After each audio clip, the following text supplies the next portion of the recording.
My intention is to conduct an approach. Small boat inspection team, close up. Potential for danger is always there. We're always trained just to make sure that we're always prepared for anything that might happen to us. Small boat approaching my starboard bow. If you do not turn away immediately, I will be forced to defend myself. Threat bearing green 30, engage!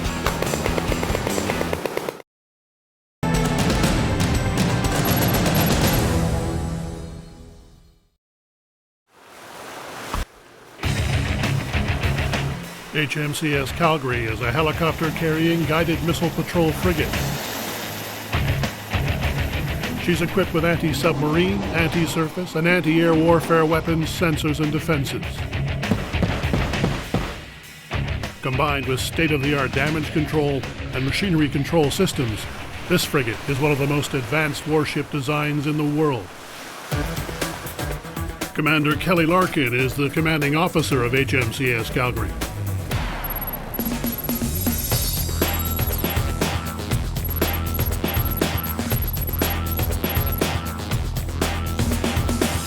Calgary is a major warship. Simply put, if we didn't have a warship this size with this kind of capability and the full range of capabilities, we wouldn't be able to influence the outcome of events in this region the way we do.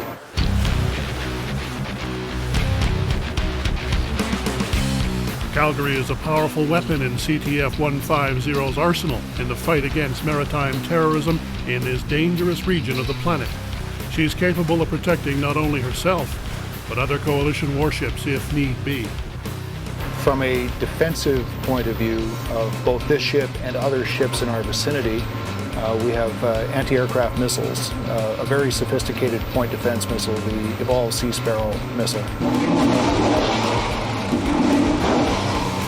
The Sea Sparrow missiles are vertically launched from deck-mounted canisters located amidships. Rising 4 meters in the air before beginning its trajectory towards the target, the missile has a speed of Mach 2.5 and a range of nearly 17 kilometers.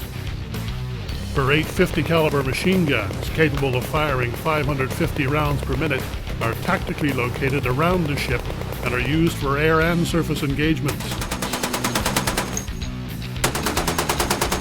One of her most intimidating weapons is ideally suited for work in this theater of operations. The Bofors SAK 57mm gun, capable of firing up to 220 shots per minute. We've got the ship's gun, 57mm, which is it's primarily an air defense weapon, but can also be used in the surface mode. And if, for example, we were intending to conduct a boarding on a vessel, if necessary, we may conduct warning shots to indicate to that vessel that we mean business, and it's important that they heave to and receive our boarding party. The combined task force mandate of ensuring maritime security in this region involves far more than simply maintaining an imposing presence. Calgary's naval boarding party has the right by international law to board and inspect the cargo of any vessel. Lieutenant Commander Arvinder Aujla is HMCS Calgary's executive officer.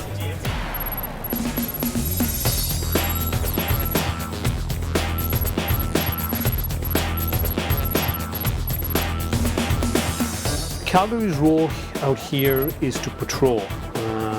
We do what Task Force 150 tells us to do. That might be to guard a body of water. It might be to conduct a patrol through a body of water. And what it is that we seek out vessels who are doing international trade, legitimate, that's fine. If it's not legitimate, and if it can be tied to an aspect of terrorism, we may go over there and question what they're doing. Our primary mission here is counter-terrorism.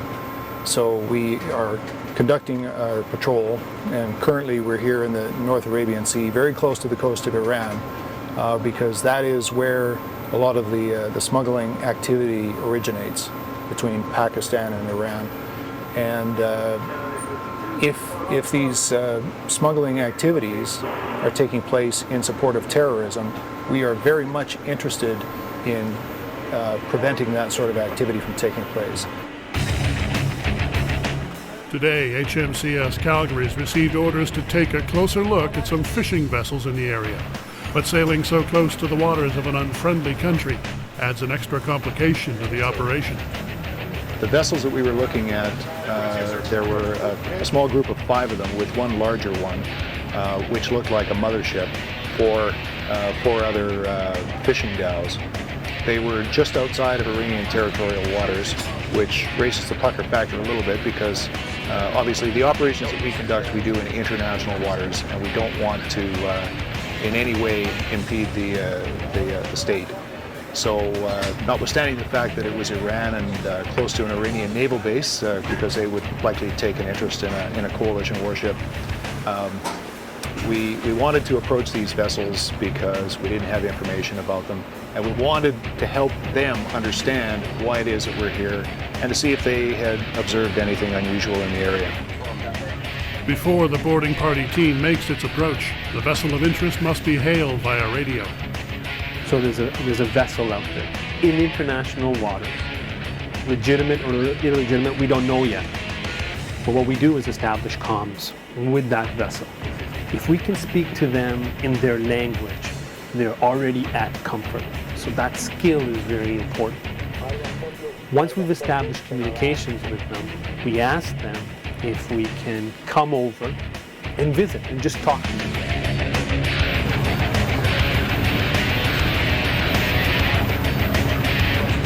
Fishing vessel in position 25 degrees, 02.7 minutes north. 60 degrees, 15.2 minutes east. This is Coalition Warship 335, Colony Channel 16, over.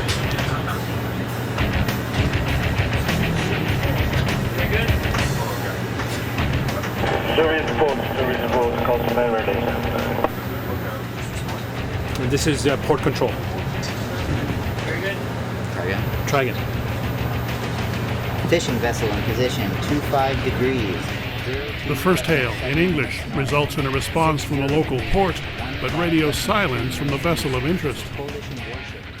So we're switching different languages. We started the hail in English to see if we'd get a response. Now we're switching over to Arabic, and if we don't have any success with Arabic, then we'll switch over and try Farsi and Urdu and Hindi and see if he replies that way. زنبوق هذا قوات التحالف تنادي على قناة 16 موقعك. A local linguist traveling with Calgary, fluent in Arabic and Urdu, is brought to the bridge to attempt to make contact with the lead dhow of the small fishing fleet. 15.2 شمال هذا قوات التحالف تناديك على قناة 16 هل تسمعني أجب. هذا قوات التحالف أولي لك اللون أبيض هل تسمعني أجب. With no response in the 3 languages commonly used in the area, it's possible the dhow's crew is intimidated by the warship and afraid to respond, but it could also be an indication of more sinister activity. Commander Larkin now calls for the boarding party team to prepare for the approach operation. Small boat inspection team, this one close up.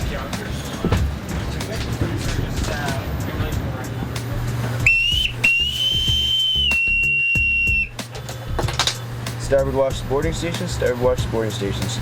Small boat inspection team, close up. Calgary's naval boarding party quickly closes up and prepares to leave the mothership. In the bridge, the XO is still attempting to establish communication with the dhow before resorting to more drastic measures. Also want to speak to? आपको जो चिट्ठी light देख सकते हैं channel 16 में आपको बुलाता है.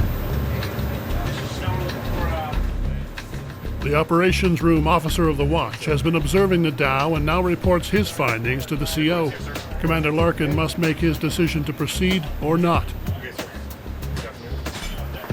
Basically, the contact of interest right now is off our bow. We've tracked him from a distance, tracked him solidly throughout. He's been maintaining basically a stationary position amongst a group of dhows suspected to fishing ground. Based on the positioning of the contact and the fact that his fishing dhow says he's a good candidate for getting local knowledge and that kind of thing, a good candidate for approach ops, Our ROE for this is sufficient for self-defense. Main concern here, sir, is the nearness to territorial waters. Yes. We're maintaining our 2 nautical miles. All sensor search focusing on the northwest. Northeast. Northeast, nothing further. Okay.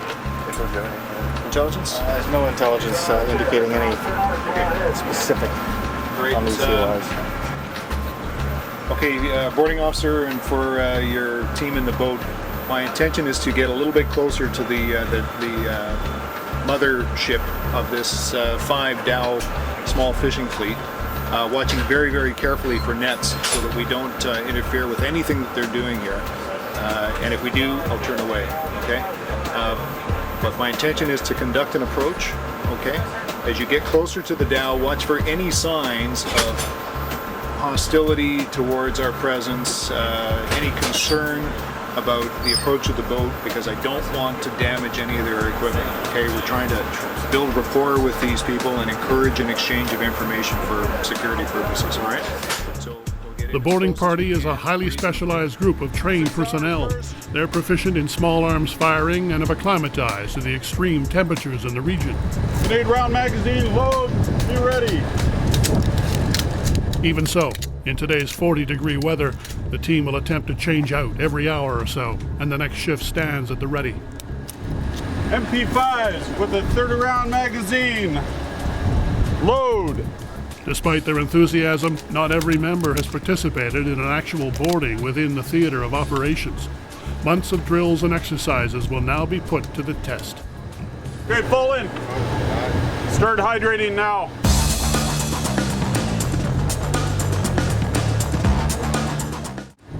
MP5s with a 30-round magazine, load. HMCS Calgary is a state-of-the-art patrol frigate. Here in the waters just south of Iran, she's a formidable naval presence, supporting Combined Task Force 150 in its mission to bring maritime security to the region. The naval boarding party has closed up, readying to conduct an approach operation on the lead dhow of a fleet of fishing boats, drifting just outside Iranian territorial waters. Sub-Lieutenant Dan Kim is Calgary's boarding party team leader, or Alpha 1. Potential for danger is always there, and we're always training just to make sure that we're always prepared for anything that might happen to us. Double up. Start hydrating now. As per Navy protocol, the boarding party waits for its final instructions from the commanding officer. CO Larkin has encountered an unexpected complication that could potentially endanger the team during the approach op. Calgary is sailing near the edge of an unfriendly country's territory and is facing the possibility of leaving international waters. Boarding party, attention! Stand at ease. Okay, team, can everyone hear me? Yes, sir. Yes, sir. All right, here's the situation. We are about 1.8 miles outside of Iranian territorial waters. We've got a small fishing fleet of about 5 fishermen, including 1 mother vessel, and my initial intention was to conduct an approach op on the mothership. The problem is, all of us are being set towards Iranian territorial waters at about 1/2 to 3/4 of a knot. Okay, and with us being just 1.5 miles outside of territorial waters, I can't take the chance that you're going to be over there, or perhaps even invited on board by the master, and then with the risk of being set into Iranian territorial waters. So I'm going to suspend this approach op, all right? Sorry to bring you up to this point and then have to call it off, but we're simply too close to territorial waters. Good dress rehearsal, but we'll get a chance. All right, thank you. Alpha wave, on the guardrail. MP5s, unload, prepare for inspection. We conducted the preparations for the approach, and as I watched how the fleet of 5 vessels was being set by the ocean currents, after a few minutes it became obvious that because they were just 2 miles outside of Iranian territorial waters and being set to the northeast, that within about half an hour to 45 minutes, depending on the rate, we'd have been set inside Iranian territorial waters, which clearly I couldn't run that risk. So we got right up to the final stages of briefing the boarding party on the rules of engagement, which is all standard practice whenever we send the team away. And then I had to call it off because it was just going to be too close. It is impossible to predict what a boarding party will find during an approach op or how the operation will end. The Iranian Navy ambushed and captured a Royal Navy boarding party in 2007. While the incident ended safely, the international coalition is not willing to risk a similar experience. Although willing to leave the safety of the mothership, Calgary's boarding party members follow the CO's commands and begin to disperse. All right, just let's head back down, get the weapons secured, and go back to the daily routine. Okay, let's go.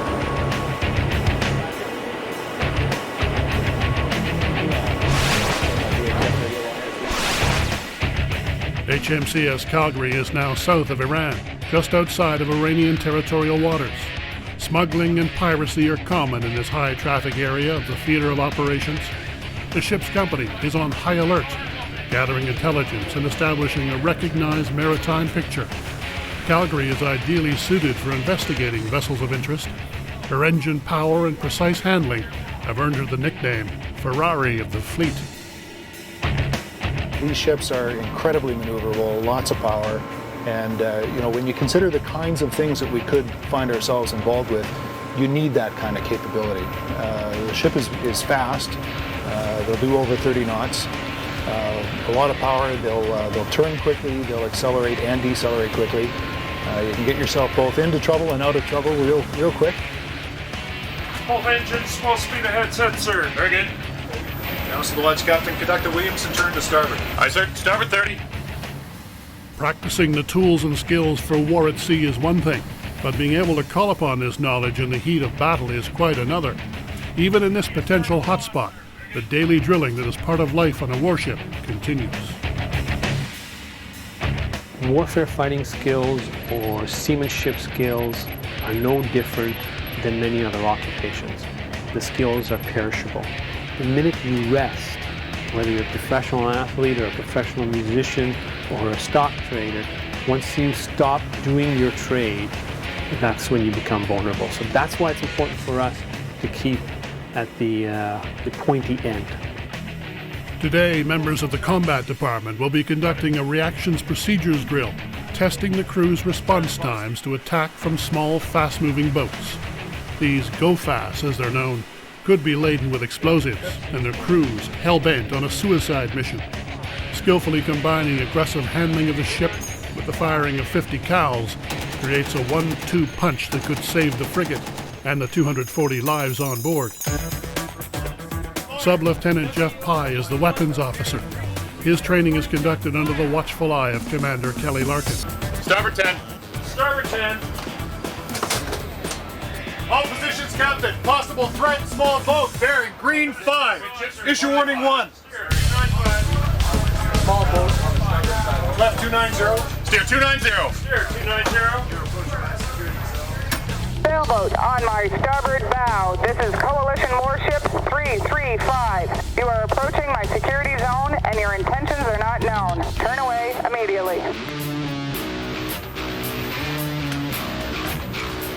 Right 293. Steer 293. Steer 293. Issue warning 2. Now issuing 1 and 2. It's not entirely unusual for a dhow in this part of the world to try to ignore a first request for communication from a coalition warship. Sometimes this is simply due to not understanding the language of the hail.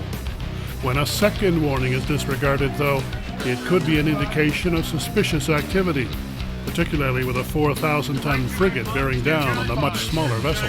Issue warning 3.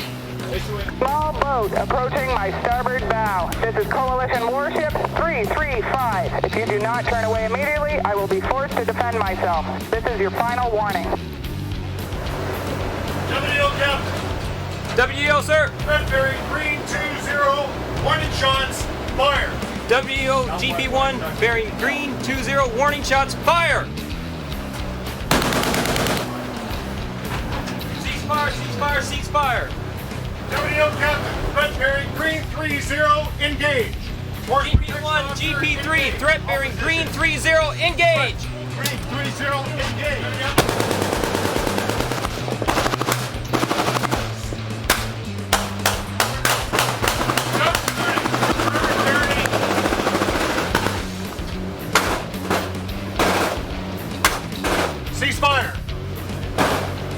position, ceasefire, ceasefire, ceasefire. Ceasefire, sir. From the captain. Ceasefire! Ceasefire! Ceasefire! The safety of the crew and the ship is dependent to a large extent upon teamwork on the bridge.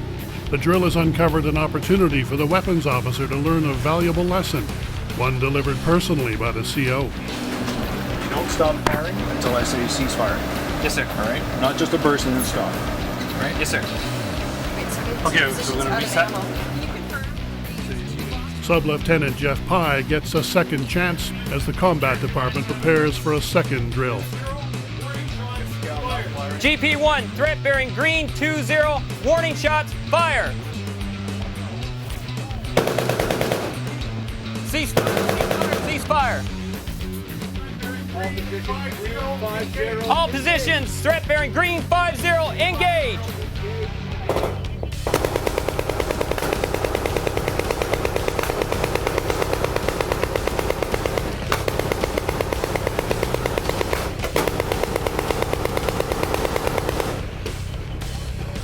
GP1 out of ammo. Ceasefire! The reactions procedures drill wraps up, allowing members of the combat department to reflect on their performance. Battle drills that closely resemble potential situations are a crucial aspect of naval training, particularly in this dangerous theater of operations. It's not unrealistic to expect that the ship's company would find itself in volatile circumstances at practically any minute. As a frigate, HMCS Calgary is nimble. Her maneuverability is due to a relatively small size. While near perfect as a weapon of war, she is less than ideal in terms of home comforts.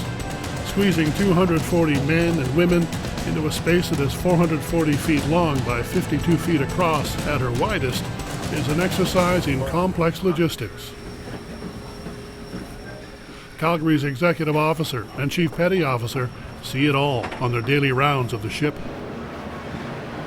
Okay, so we're going to 7 mess? 7 mess it is, XO. Alrighty. 7 Mess, located on 3 deck near Calgary's bow, is home to a dozen sailors. So what we have here is just a typical mess on Calgary. What it is about, how many people are in here, Mike? 12 people. 12 people reside in this space here. And I guess the biggest thing about a warship is yourself or personal space is very limited. And so this is where they come when they're not doing their jobs or eating.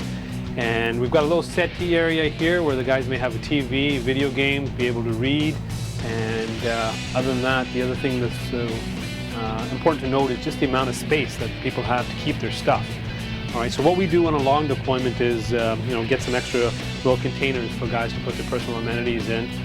Just try to make it as comfortable as we can for the 6-month deployment. Every member of the ship's company has access to the wardroom according to their rank. In the past, the higher the rank, the better the wardroom, but today they all compare well with each other. Located on 3 deck, the Corvette Club is the sailor's wardroom. Compared with the sailors' cramped sleeping quarters and lack of personal space, this mess is popular. It provides a place to relax and speak freely, away from the scrutiny of the ship's officers. Okay, so what we got here is the Master Seaman and Below mess of HMCS Calgary. This is where it's equivalent of the wardroom for the officers and the corral for the chief and POs. But when they're not on watch, they can come down here and hang out, watch movies, play video games, and obviously this is where they also take their meals.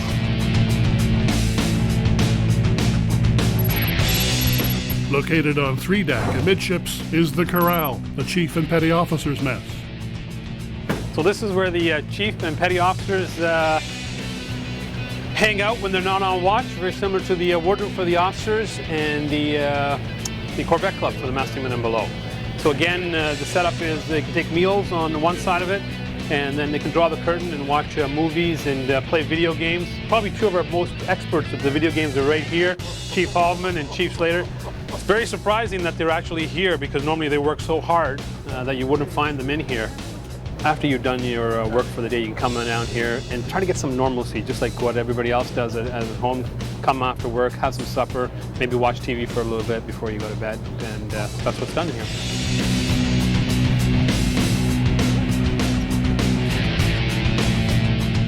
As the ship's executive officer, second in command only to the ship's commanding officer, Lieutenant Commander Aujla has earned the privilege of a private cabin.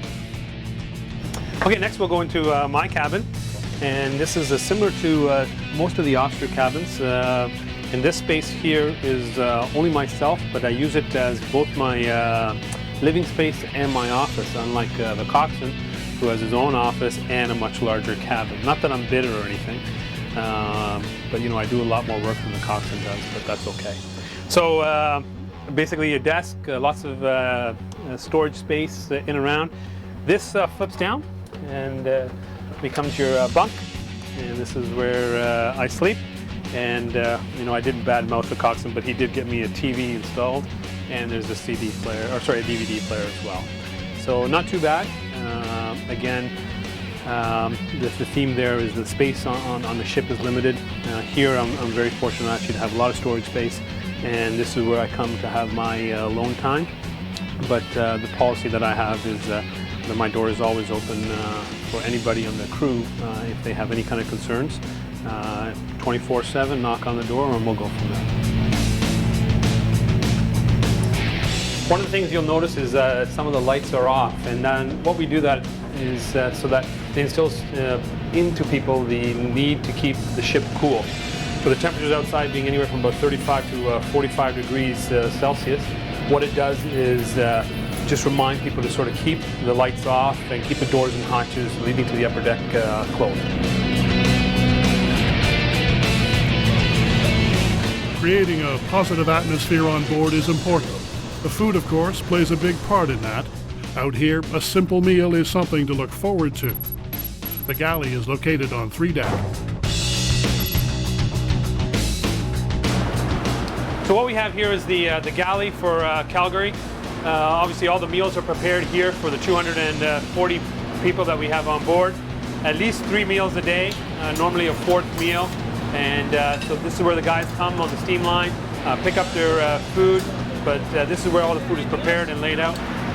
Along with all the meals, there's also the desserts, the breads, the bakery. That's this section right here.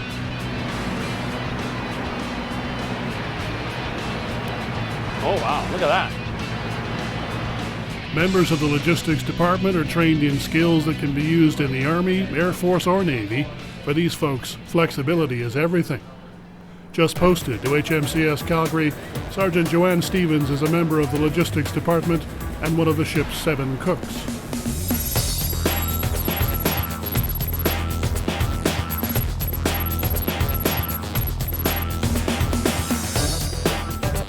I was Army for a while, but always base. This is my first Navy posting. I actually like the Navy better than I like the Army. Probably get shot for saying that, but so far, yeah, it's not going too bad. Apart from being seasick when the waves get kind of rough, other than that, it's not too bad. Work-wise, yes, we put in a lot of long hours. Being a Navy cook, many long hours are spent in the galley. But I like the hands-on. Being the rank that I am, a sergeant normally is doing paperwork. I like the fact that I can come in here and prepare salads and have a little bit more of a hands-on. A lot of the challenges are you have to brace yourself when you're working. You have to make sure everything is secure. If you leave a pot just laying around on the counter like this, you're going to lose it because it's going to fly off. Working, living, and eating on board a fighting ship can create a physically inactive lifestyle for some sailors. Tucking exercise equipment into the frigate's few unused corners is one way to encourage physical fitness on a long deployment. Space is at a premium. And so what we do is we put the physical equipment whenever we can, wherever we can, bicycles, treadmills, weights, so that the crew has regular access to gym equipment and can stay fit. Working on the upper decks is also very popular. On Calgary, we run a sports period once a day, and we got a large majority of the ship's company participating in that.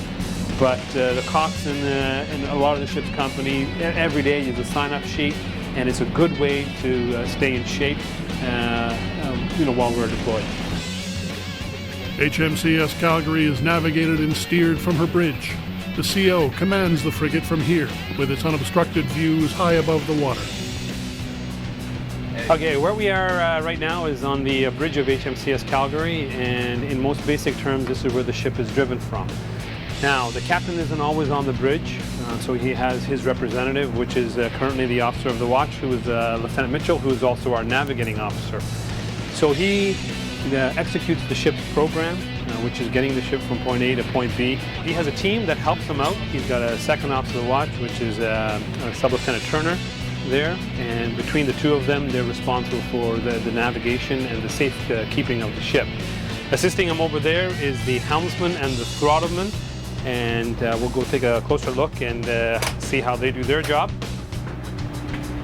Now, you have this vision of a big wheel on a ship, but actually the wheel of the frigate is just this small little helm, and the officer of the watch and the second officer of the watch, they give him a course to steer, and he controls the helm to achieve the desired course. So either turning the steering wheel to the left or to the right and steadying it up on a course. Along with the steering portion of it, you also have the propulsion portion of it. It's two gas turbines, which is what you would find on a DC-10. It's a marine version of that, so imagine your ship with two aircraft engines, and the officer of the watch, the second officer of the watch, will say what speed they require, and it's just a matter of pushing these joysticks, and then the engineering officer of the watch makes the plant respond to that order, and we can go anywhere from full speed astern to full speed ahead, which equates approximately to 15 knots astern to about 30 knots ahead. During times of peace, HMCS Calgary is often deployed on training and search and rescue missions. But with her heavy armament and intimidating countermeasures, she's more than capable of putting up a good fight. On this deployment, Calgary's on the front lines with Combined Task Force 150 patrolling the volatile waters of the Persian Gulf and areas beyond. While extensive weaponry suitable for surface-to-air, surface-to-surface, and anti-submarine combat, her big guns are excessive when approaching local dhows for information. Requesting the crews of vessels of interest to share their maritime knowledge of the region requires a gentler touch. In this theater of operations, with its almost daily boarding parties, small arms are the weapons of choice for defense. I am the small arms keeper on board, and primarily my job is to maintain the weapons on board and make sure that they're always locked up here. As you can see, you have an assortment of weapons here. You have the 9mm SIG Sauer. Right here you have the MP5, primarily used by the boarding party. In this cabinet here, you have the shotgun, primarily used by the boarding party. And you also have the C7 in the opposite cabinet over here. Your biggest guns are the 50 cal right here. As you can see, it's physically bigger. The rounds are much bigger as well. This is a dummy round right here. This is the size of a 50 cal round. Okay. 6 hour 9mm, much smaller rounds. Shotguns, you know, it's about, we use a slug on board, so about that size. Makes a nice hole. Shotgun is actually very powerful. As well as the C9. Takes 5.56mm, but it's rapid fire. That's a very powerful weapon. As well as the MP5. Not quite as fast, but it's good for cover fire. As the Naval Weapons Technician with the Combat Systems Engineering Department, Leading Seaman Purvis is responsible for the maintenance of the small arms and ammunition. All the rounds are accounted for, all the weapons are accounted for, but they have to be kept locked up. If there was ever a round to be fired off accidentally, it has to be logged, and everything is accounted for. Leading Seaman Purvis will be supplying the firearms for today's weapons drill on the flight deck.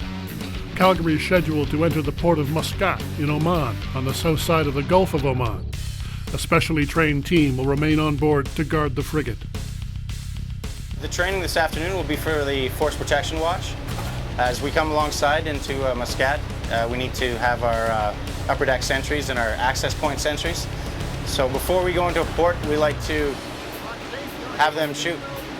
Make sure that they're still familiar with the weapon. It's ongoing familiarity with the weapon that we're trying to instill here. Weapon proficiency.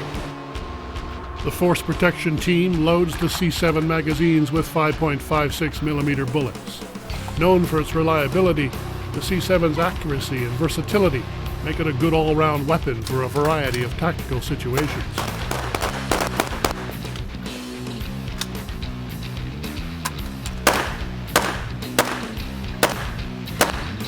Make sure you wait until you're cleared by range staff before you try to fire the weapon. Clear. Once you're clear, let the action go forward. Okay, dry fire the weapon, and then put the weapon down on deck.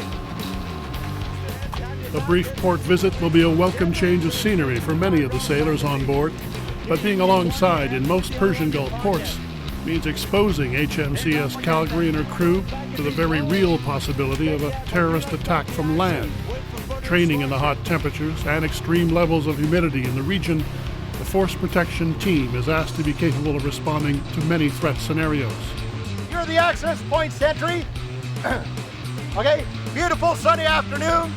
We're parked downtown in the tourist area. Lots of people walking back and forth, okay?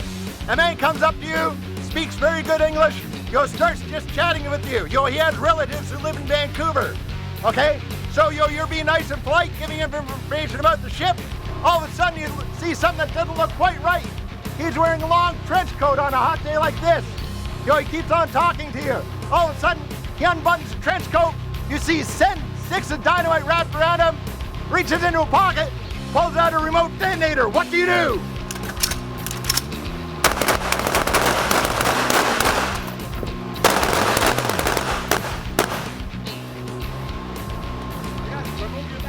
After 10 rounds have been discharged, each C7 is inspected, then pointed safely out to sea and dry fired or proven to ensure the chamber is empty. This helps to avoid any accidental discharges.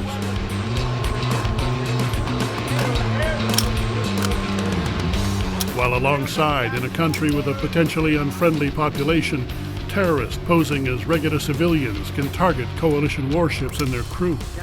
Strict military security can keep local people and the ship's company safe from terrorist attacks, particularly in crowded areas. With the 5-round magazine, load, access, inspect, insert, don't cock the weapon. Starts running towards the crowd. He's got his hand in his pockets. What would you do?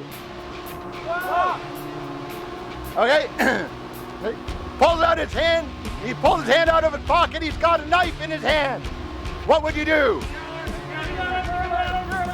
Excellent, okay? You see him lunge towards one of your shipmates, trying to stab him. What would you do?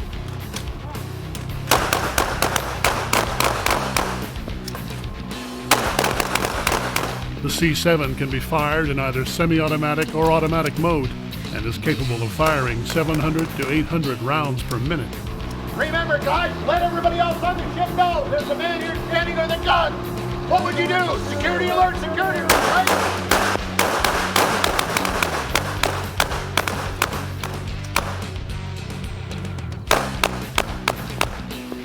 The training continues into the heat of the afternoon. Regular drilling of the Force Protection team keeps skills and reaction time sharp. Faced with a real-life situation, these sailors must be able to instinctively fall back on their training, a life-saving skill in the face of danger.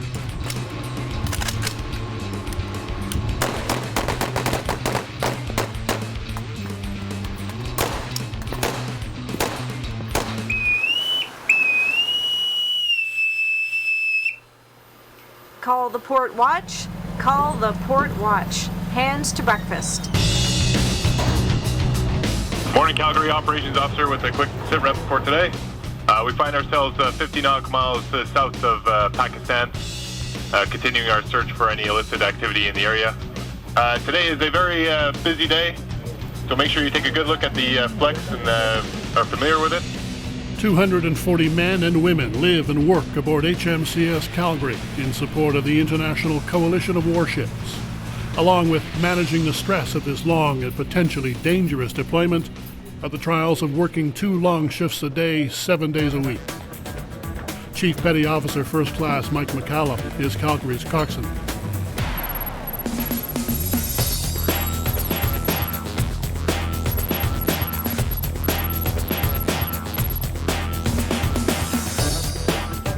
A lot of the guys on board are staying what we call a 1 and 2 watch rotation. Whether they're on watch for 5 hours at one time, off for 5 hours, back on again for 7, then off for 7. And then in between their off time, they're eating, working out.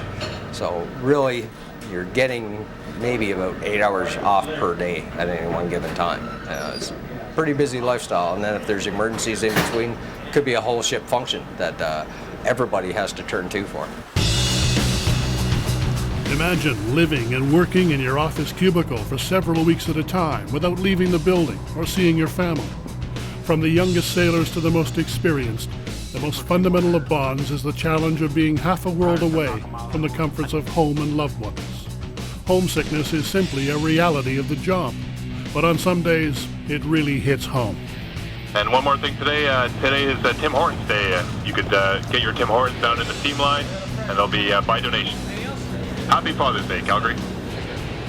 We really do miss the kinds of things that you would have at home, normal life, Christmas, birthdays, Easter, Mother's Day, Father's Day, and whenever we have a celebration like this, we like to raise the profile of the event on board and make sure that we acknowledge the people who are fathers. We do the same thing for Mother's Day or any other event like that.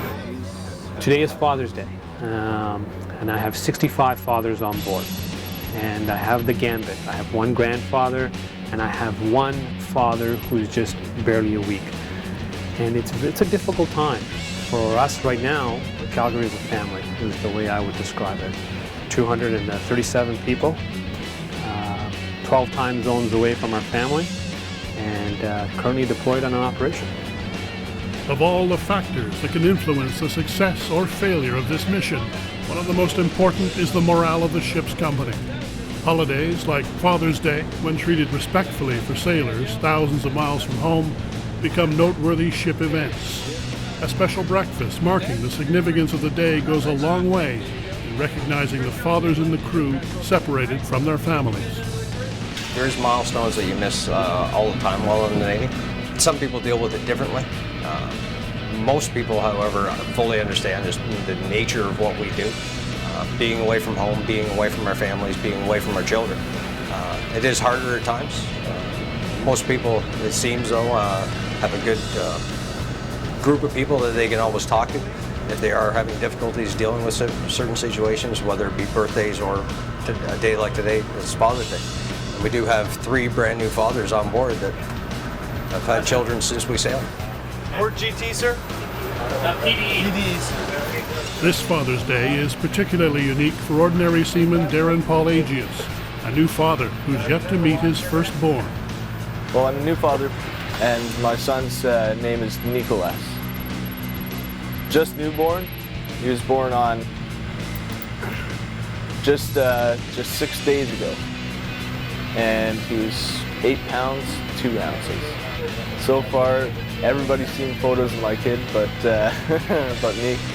Every single minute of every day, there's not a moment that I'm not thinking of them. And sometimes it gets pretty stressful, but I'm able to handle it and deal with it in a positive manner. Missing the special events that bring families together is a personal sacrifice that cuts across every Navy rank. Some flexibility is sometimes possible, however. For leading seaman Mark Lavoie, his role as a technician in a large department, combined with a well-timed port visit, gave him the opportunity to fly home for the birth of his second child. I spent 3 good days with my son, my other son as well, Maxim, who's 2 years now, so it was a beautiful time, and met the ship in Croatia. It was the hardest thing I ever did in my life. This is a beautiful picture of my wife, Krista, and my son, Gabriel. Just received it a couple of weeks ago. My wife sent it there on the email. So once I just put it right on top of my bed there, so before I go to bed, I have a look. This is my oldest son, Maxim, and Gabriel holding his little brother.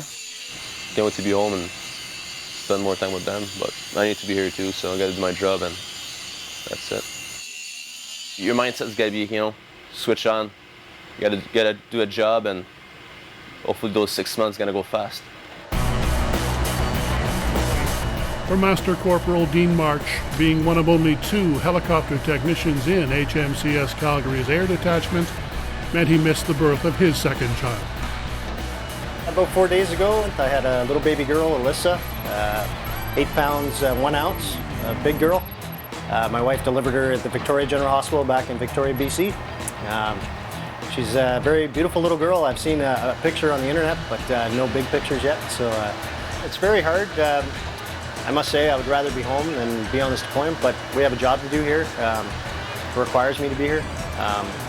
I'm one of 2 people on board that can do the job that I do, so it's not like I can opt out of the deployment like a lot of other trades on board the ship. On Father's Day, it's hard, especially now that I have a new daughter.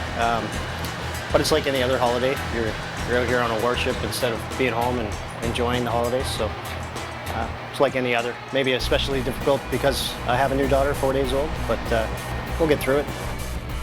We've gone through some difficult times over the last year and a half leading up to this point, but I'm always impressed by the resilience and enthusiasm, the team focus. It's great. It's a challenge for guys like me who are in the leadership position to stay out in front of them, but no, a great bunch of people.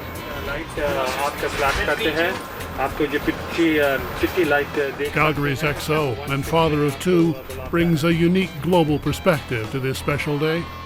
We don't wear a blue beret anymore, but we're out here now. Still, I would say, in a sense, keeping the peace. I have 2 daughters, and I would much rather be with them. But I know that what I do is important, and I hope that what I am doing, and just with all the other fathers here, it will make some small difference in some small way, so that when they grow up, maybe life will be a little bit better for them. But I'm no different than any other father, even in this region here, and that's what I try to tell the sailors on board here. They're fathers too, and they're trying to do what we're trying to do, and that's provide a better life for their children. Whether they're bringing maritime security to one of the most lawless regions of the world and leaving families thousands of miles behind to do so, or trying to eke out a living in one of the most impoverished areas of the planet, understanding the shared connection of fatherhood brings a deeper level of tolerance to this war-torn area.